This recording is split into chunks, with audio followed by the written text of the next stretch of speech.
সিদ্ধান্ত হলো বিএসসি আমরা চেয়েছিলাম সকলে মিলে যে অ্যাটলিস্ট অন্যান্য বারের থেকে একটু ডিউরেশন বাড়াতে, কিন্তু সকলে মিলে আলোচনা করলো বিরোধী দল সহ যে যেহেতু সিচুয়েশনটা কিন্তু ফেভারেবল না আমাদের রাজ্যের জন্য, ভয়ঙ্কর বন্যা এবং সব জায়গায় কিন্তু এখন পর্যন্ত বন্যার প্রকোপ কমলেও এখন অনেক মানুষ শরণার্থী শিবিরে আছেন, তাদেরকে সরকার খাওয়া খাদ্যের ব্যবস্থা করছে, চেষ্টা করছে।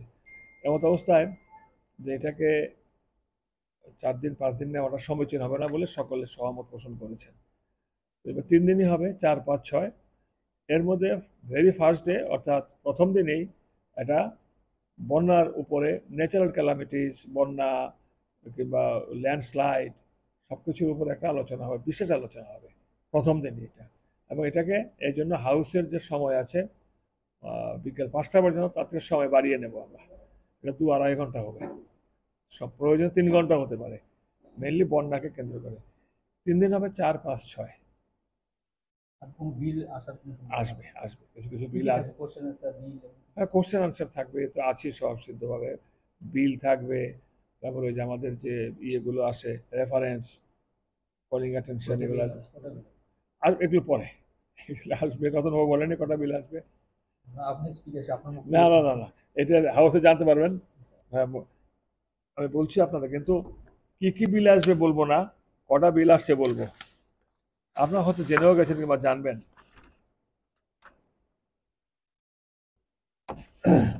3টে তো আছে, হাউসিং বোর্ডের উপরে আছেন, তারপরে অ্যাপ্লিকেশন বিল আছেন, তারপরে হাউসিং বোর্ড অ্যাপ্লিকেশন বিল, 3টে বিল কনফার্ম।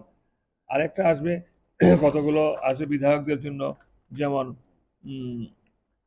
বিধায়ক যারা, এটা সবাই মিলে সিদ্ধান্ত নিয়েছি যারা একবারের জন্য বিধায়ক হয়েছেন, একবার মেন ফুল টার্মস না, শপথ নিয়েছেন যে সকল বিধায়করা যে কোনো দলের হোক, উনি পার্মানেন্টলি বিধায়করা যে সুযোগ সুবিধা পান সেই সুবিধাগুলো পাবেন, মানে আফটার মানে রিটায়ারমেন্ট কিংবা বিধায়ক এক টার্মসে রইলেন, সেকেন্ড টার্ম থার্ড টার্ম নেই, ওই এক টার্মসে বিধায়ক থাকার সময় যে সুযোগ সুবিধা পেতেন কিংবা পান, একদিনের জন্য বিধায়ক হলো শপথ হলো সেই সুযোগ সুবিধা পাবেন।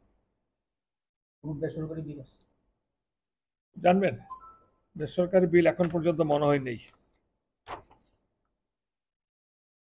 ওটা আমাদের যে রেফারেন্স, কলিং অ্যাটেনশন আর প্রাইভেট মেম্বার আসবে। হ্যাঁ ওটা বিল না, প্র্যাকটিক্যালি এটা আলোচনা, একটা মোশন। এটা হলো 13তম